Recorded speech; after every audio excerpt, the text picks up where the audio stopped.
Olá, bem-vindo à série de entrevistas do G1 com os candidatos à Prefeitura do Recife. Nós convidamos todos os candidatos, os que pontuaram acima de 5% na pesquisa Datafolha, divulgada no dia 22 de agosto, foram entrevistados ao vivo com duração de 1 hora. Os que não atingiram 5% tiveram entrevistas gravadas com duração de 30 minutos. A nossa convidada de agora é Ludmila Outes, candidata da União Popular pelo Socialismo, e a nossa conversa vai ficar disponível na íntegra, tanto em vídeo quanto em áudio, no G1, no Globoplay e nas plataformas de áudio. Candidata, seja muito bem-vinda, é um prazer recebê-la. Prazer também, Clarissa, a todos e todas que estão nos acompanhando aí pelo G1. A gente vai trazer também um pouquinho da história de Ludmila. Enfermeira de formação, Ludmila Medeiro Outes Alves é funcionária pública, presidente do Sindicato dos Enfermeiros de Pernambuco e coordenadora do Movimento de Luta de Classes. Nos movimentos sociais, atua como liderança na categoria dos enfermeiros de Pernambuco. Já foi candidata a deputada federal em 2022, mas não foi eleita. Agora, aos 36 anos, tenta se eleger prefeita do Recife. Candidata, a nossa entrevista vai ter 30 minutos de duração a partir de agora. E aí eu vou retomar um pouquinho do que falei sobre a sua biografia aí. A senhora nunca teve um cargo eletivo, né? Se candidatou a deputada federal, agora tenta chegar à Prefeitura do Recife. Queria que a senhora falasse para o eleitor por que a senhora acredita que deve ser eleita prefeita da cidade. Então, Clarissa, o partido que eu faço parte, a Unidade Popular, foi um dos últimos partidos, o último partido, na verdade, legalizado no nosso país. A gente conseguiu o nosso registro em 2019. E a nossa formação do partido foi fruto de não se identificar nos demais partidos existentes. A gente tem uma defesa da classe trabalhadora, uma defesa do povo pobre, das mulheres, da juventude. E a gente quer um partido, de fato, com a cara do povo. Essa é a proposta da Unidade Popular, por isso a gente fundou o partido e por isso a gente disputa as eleições, para que a gente levante as nossas bandeiras em defesa da saúde, da educação, transporte público e gratuito para todos. Então, essa é o nosso interesse de estar disputando as eleições para que a gente tenha uma prefeitura que, de fato, olhe para o povo pobre, para o povo que precisa de atenção. A gente vai abrir um pouquinho aqui o seu programa de governo para a senhora poder explicar um pouco melhor alguns dos projetos. Por exemplo, a senhora defende a redução dos salários dos vereadores e do prefeito. E nós sabemos que essa é uma proposta que poderia enfrentar muita resistência na Câmara Municipal. Como é que a senhora pretende construir, né, uma maioria no Legislativo para aprovar esse projeto? Então, Clarissa, a gente pensa em governar para o povo e com o povo. Então, é possível, junto com a população, colocando o povo na rua, o povo para participar ativamente da prefeitura, né, do mandato, que a gente consiga aprovar. Porque a gente tem exemplos, inclusive recentes, de como a organização do povo consegue mobilizar, inclusive, o Congresso Nacional, né? A gente teve recentemente o PL do estupro, né? O PL que foi colocado aí pelo Congresso. As mulheres foram para as ruas e com essa organização popular a gente conseguiu barrar a aprovação desse PL.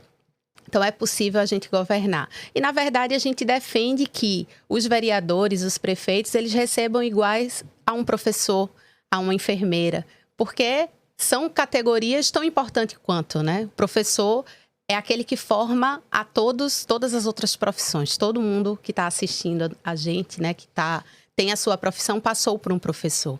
Então, nada mais justo que a gente valorize essas categorias. Então, essa é uma das propostas que a gente defende. Afinal de contas, o prefeito, os vereadores, eles são trabalhadores para o povo, a serviço do povo, como outras categorias. Então, não tem por que ter essa diferença exorbitante de salários. Também vou pedir para que a senhora detalhe duas propostas que estão lá no seu projeto de governo, no seu plano de governo. Nenhuma, a senhora promete realizar concursos para substituir todos os funcionários terceirizados. Em outra proposta, promete reduzir a jornada de trabalho dos servidores sem redução dos salários. Então, juntas, essas duas medidas aumentam, né, o gasto com o pessoal do município. E a gente sabe que tem a lei de responsabilidade fiscal aí que diz que o município pode gastar no máximo 54%. Do jeito que está hoje, a prefeitura gasta quase 43%. Como é que a senhora faria para cumprir essas duas promessas e ainda ficando dentro do que determina a lei de responsabilidade fiscal? Então, Clarissa, a gente quer um governo, uma prefeitura que cuide do povo, que olhe para o povo. Inclusive, essa própria lei de responsabilidade fiscal, uma das nossas bandeiras é de ser revista, porque o teto de gasto é teto de gasto para o povo, mas não é teto de gasto para os patrões, né? Para os empresários. Hoje o que a gente tem é mais da metade do orçamento público federal sendo pago para empresários e banqueiros através do pagamento da dívida pública. E o teto de gasto, a lei da responsabilidade fiscal, ela foi criada justamente nesse sentido. Não é possível a gente fazer um governo de fato popular para o povo sem que esse dinheiro seja investido no povo. E essa é a nossa proposta. É totalmente possível a gente gerar mais emprego se a gente reduzir a jornada de trabalho, porque isso vai fazer com que a gente precise de novos profissionais para completar a escala de serviço das empresas. Então, são políticas possíveis de serem feitas se a gente investe o dinheiro de fato onde deve ser investido, que é na população. São nos trabalhadores, a gente investir na saúde e na educação. Dados do Portal da Transparência aqui do município do Recife colocam que só nesses primeiros 6 meses do ano, a Prefeitura já gastou mais de R$500 milhão com o pagamento da dívida pública. Esse dinheiro ele poderia ser investido na construção de novas creches para reduzir a fila de espera que a gente tem hoje, que são 3.800 crianças esperando vaga para creche. Esse dinheiro poderia ser utilizado para construir novas unidades de saúde, porque a gente ainda tem população desassistida, para investir mais na saúde, porque hoje a gente tem pessoas que esperam de 6 meses a 1 ano para consulta com especialista na atenção básica. Então, todo esse dinheiro precisa ser voltado para o povo e é isso que a gente defende. A senhora também promete implementar tarifas sociais para serviços públicos, né, como água, energia elétrica, e a gente sabe que hoje tanto a Compesa quanto a Neoenergia possuem esse serviço de tarifa social. A senhora podia explicar exatamente como é a sua proposta, se diferencia do que hoje é oferecido pela Compesa e pela Neoenergia? Se diferencia. Hoje a gente tem uma das tarifas mais caras com água e energia, porque são serviços que estão sendo privatizados, né? A Neoenergia, a antiga CELP, foi privatizada. O que a gente vê com a privatização é o encarecimento do serviço sem ter a melhora.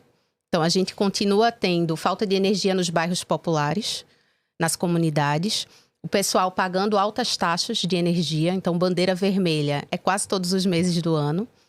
E a tarifa social, ela não contempla toda a população que precisa e no valor adequado. Nesse projeto seria para os serviços públicos. Isso. Também. Porque hospital, escola.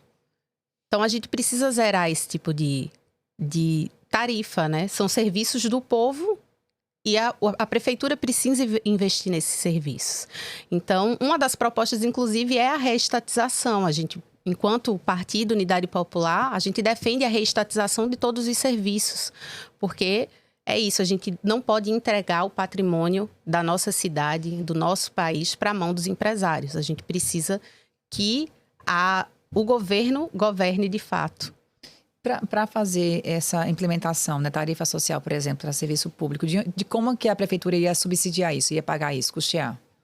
Então, Clarissa, como eu disse, hoje, grande parte do nosso orçamento, ele é mal utilizado. Ele é utilizado para pagar dívida pública, ele é utilizado para subsidiar hospitais, por exemplo, privados, escolas privadas. Então, se a gente reverte esse dinheiro para o povo, a gente consegue dar essa isenção. Inclusive, hoje o que se faz é o contrário, né? A proposta da prefeitura é isentar os donos de empresas. A gente tem perdão fiscal aí gigantesco. Inclusive, recentemente foi proposto também para aqueles casarões do centro do Recife ser perdoadas as dívidas de IPTU que tem. Mas os donos desses imóveis têm dinheiro para pagar a dívida. E por que é que não paga? Mas não, o governo prefere perdoar a dívida dos ricos e manter cobrando a dívida dos pobres. E a gente precisa inverter a lógica. Quem tem dinheiro para pagar, precisa pagar. Por isso que uma das coisas que a gente defende também é a taxação dos ricos, né? A taxação das grandes fortunas. E aí, para explicar que grande fortuna não é aquela pessoa que tem um carro, uma casa, mas é, de fato, os grandes empresários que possuem muitos bens e que precisam pagar pelos impostos, como toda a população paga.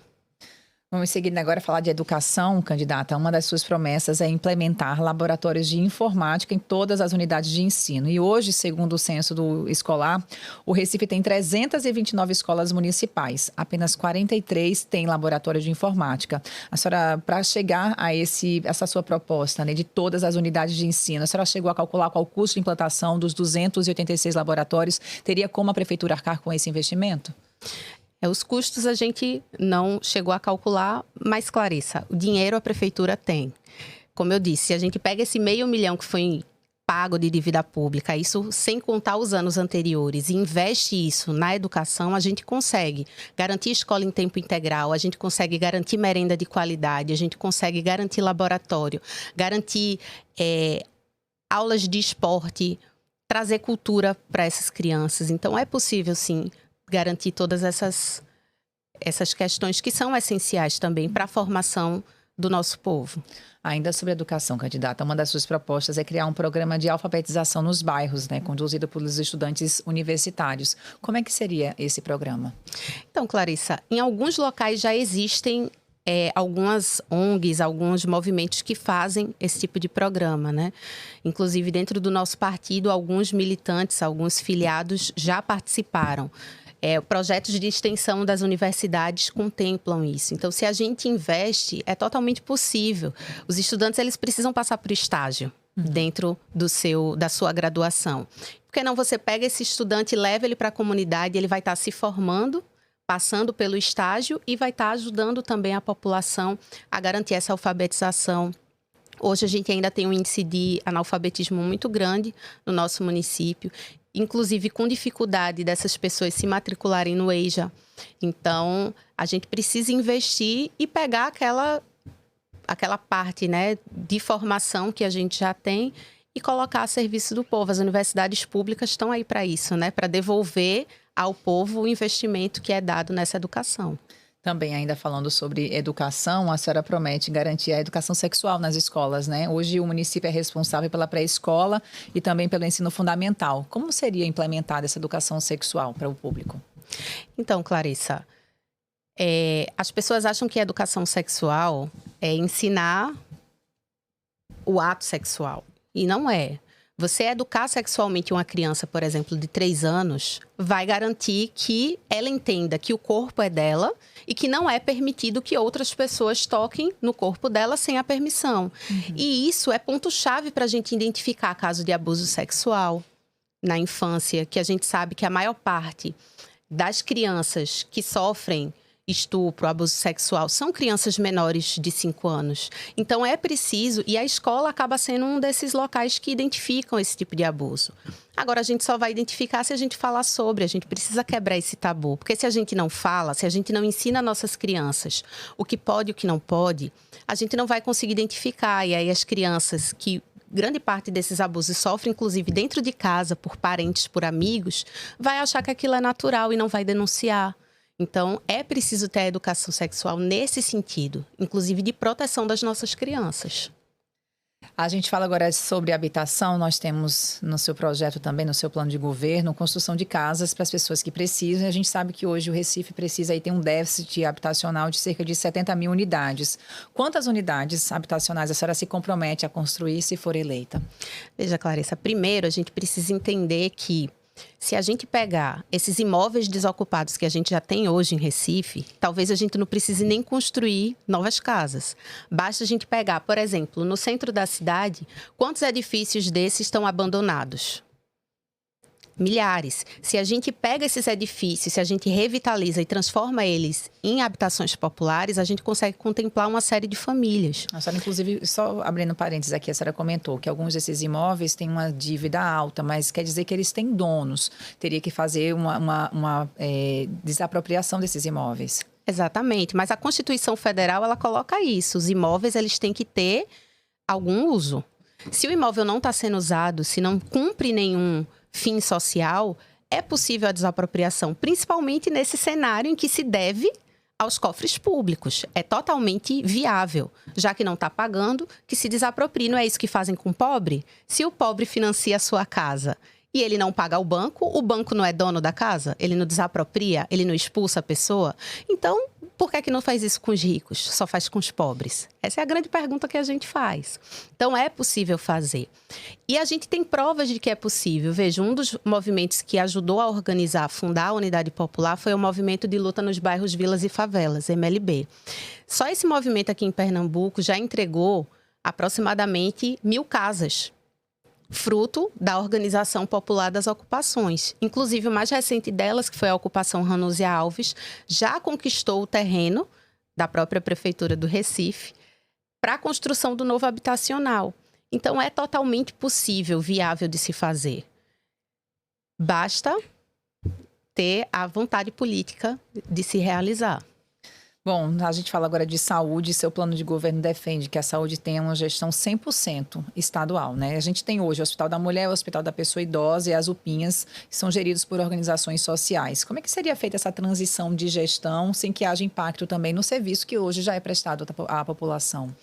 Então, Clarissa, o impacto não vai ter porque, apesar de serem geridos por organizações sociais, todo o financiamento sai dos cofres da prefeitura. É a prefeitura que paga. Então, não vai ter nenhum impacto do ponto de vista financeiro. Inclusive mais, porque se eu estou pagando uma empresa terceirizada, um OS, para gerir, eu acabo pagando muito mais, gastando muito mais, porque eu pago o meu intermediário. Nenhuma organização social trabalha de graça. Mas existe a troca de gestão, né, aí no caso. Sim. E aí é necessário trocar. Voltar essa gestão, reestatizar, né? Voltar essa gestão para a administração direta. Impacto financeiro não existe e os contratos eles podem ser reincididos. A mão de obra a gente já tem, que são as pessoas. E a gente pode fazer novos concursos públicos para colocar, porque é isso que a gente preza, né? Eles ficariam um tempo sem funcionar, essas unidades, para poder ter essa transição? Não, é possível continuar, fazer essa transição, como ocorre de governo para governo, né? Ou de organização social para organização social. Nesse período de funcionamento das UPAs, as empresas que administram já mudaram. E não houve fechamento, não houve prejuízo para a população. É possível fazer essa transição enquanto está funcionando, né? Como ocorre também com a privatização. Quando se privatiza um serviço, não para de funcionar. E a volta dele, né, a reestatização também é possível de fazer sem prejuízo nenhum para a população. Muito pelo contrário, a população vai sair ganhando, tendo um serviço de mais qualidade para o povo. Candidata, no seu plano de governo também tem uma proposta de ampliar o número de leitos nas maternidades municipais. Queria que a senhora falasse sobre isso, quantos leitos vão ser criados na sua gestão, de onde viriam os recursos também para isso. Então, Clarissa, a gente precisa fazer um levantamento do índice de natalidade aqui do nosso município, né? E lembrando também que Recife acaba servindo como porta aberta para muitos outros municípios. E isso, inclusive, precisa ser pactuado também com a gestão estadual. O financiamento da saúde, hoje, pela Constituição, é tripartite, né? Então, vem verba do governo federal, do governo estadual e do município. E a gente precisa fazer com que isso aconteça de fato, que não está acontecendo na sua integralidade. Então, é preciso fazer um estudo, um levantamento para a construção de novas maternidades, para a ampliação das maternidades que já existem, para que a gente não veja cenas como a gente vê diversas vezes nos jornais, né? De gestantes que perdem o filho porque não consegue chegar a tempo no hospital, tem alguma complicação e não consegue vaga. Ou menino nascendo na porta da maternidade porque não deu tempo de chegar. Então, esse tipo de cena a gente precisa parar de ver. A gente quer saúde pública, gratuita e de qualidade para todo o povo. Aí a senhora falou em ampliação no que já existe e quantos leitos a mais que a senhora pretende criar? Então, aí é preciso fazer um levantamento da necessidade, da mesma maneira que para todos os outros leitos, né, hospitalares, para a quantidade de especialistas que é preciso, porque como eu disse hoje, a gente tem uma fila de espera, que as pessoas esperam 1 ano para conseguir consulta com oftalmologista. Para neuropediatra, é no mínimo 2 anos aguardando. Então, é preciso fazer um levantamento da necessidade para que a gente supra essa demanda. A senhora, inclusive, fala em concurso público, né? Para contratar mais profissionais. Com certeza. Somos totalmente a favor do concurso público. Porque a gente é contra a precarização do trabalho, né? A gente precisa fortalecer o vínculo desses trabalhadores para dar mais capacidade, inclusive, para eles trabalharem. E olha que os próprios servidores hoje têm muitas queixas de falta de condição de trabalho. Eu, enquanto enfermeira, né, posso trazer a realidade das enfermeiras, dos profissionais de enfermagem, dos postos de saúde, das maternidades, das policlínicas, que hoje falta condição de trabalho, né? Superlotação, falta de material, falta de profissionais na quantidade suficiente. Então, tudo isso impacta diretamente na assistência ao povo, porque o trabalhador, sem as condições mínimas de trabalho, ele não consegue operar. Né? Um repórter sem a câmera, sem o microfone, não vai conseguir fazer uma reportagem, por mais bom profissional que ele seja. Então, a gente precisa garantir essas condições de trabalho para o povo.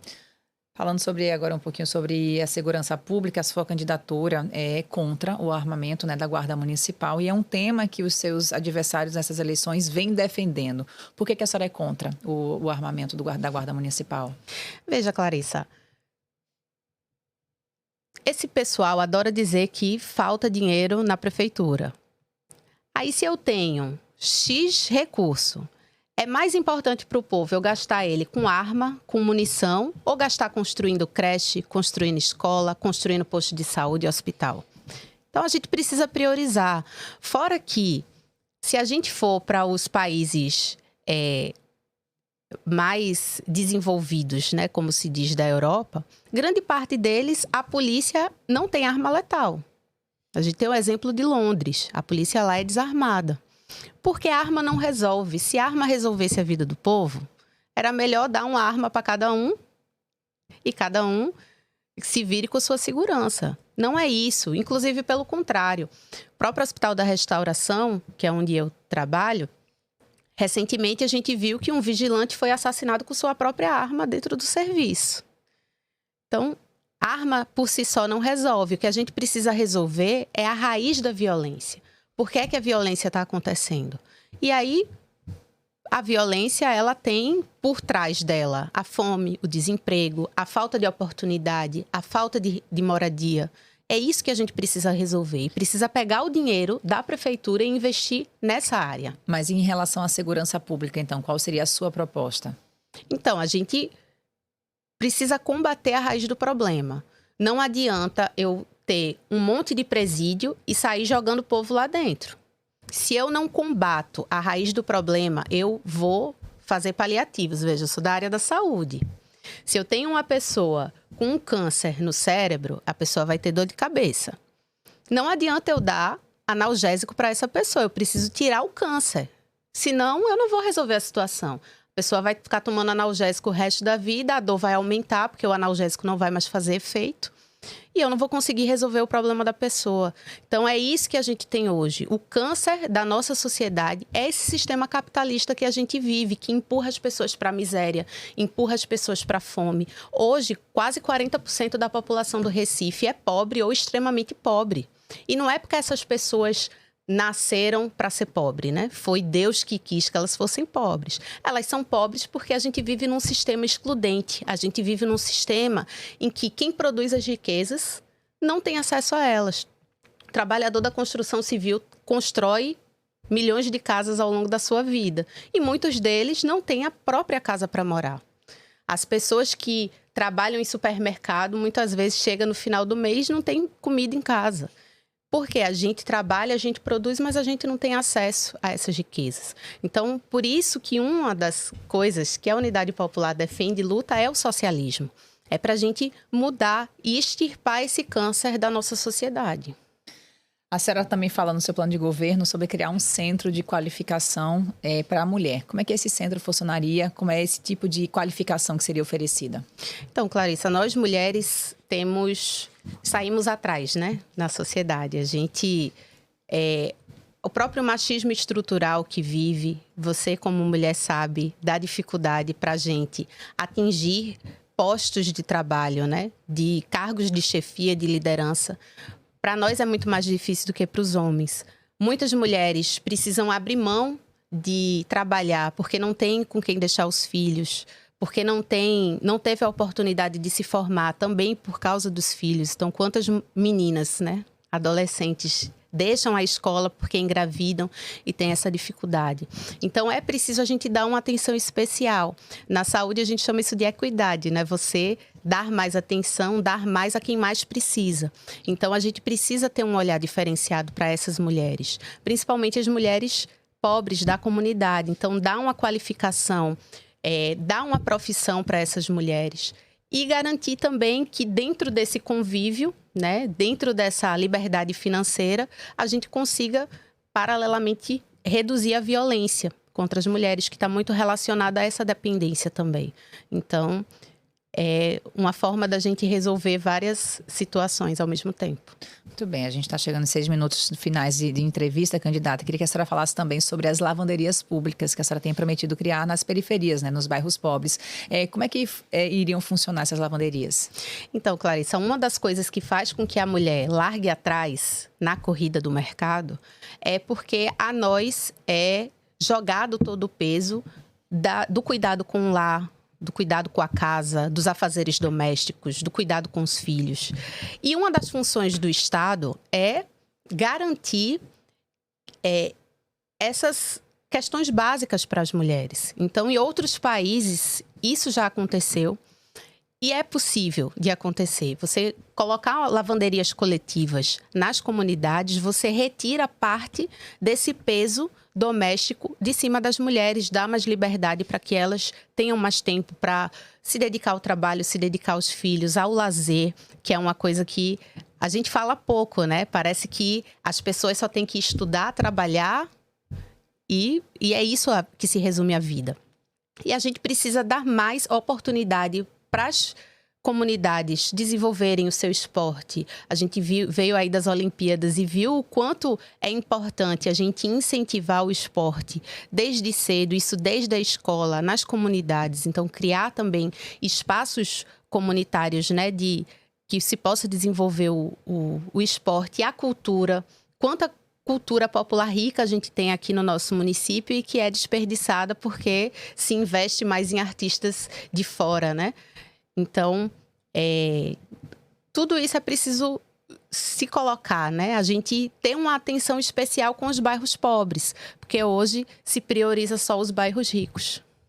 A gente vai falar de trabalho agora, candidata. Uma das suas propostas é criar uma agência municipal do primeiro emprego, aí com banco de emprego exclusivo para a juventude. Hoje o Recife tem, né, 4 agências de emprego, além de um banco de vagas na plataforma Go Recife. Esse modelo que a senhora propõe é diferente do que a gente já tem hoje?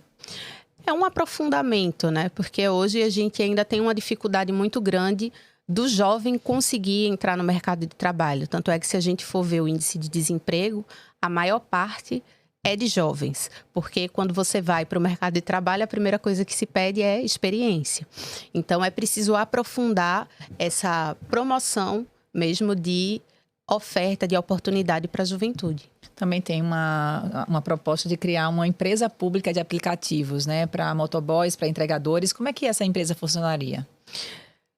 Basicamente, como funcionam os aplicativos hoje, mas sendo gerenciados pelo poder público.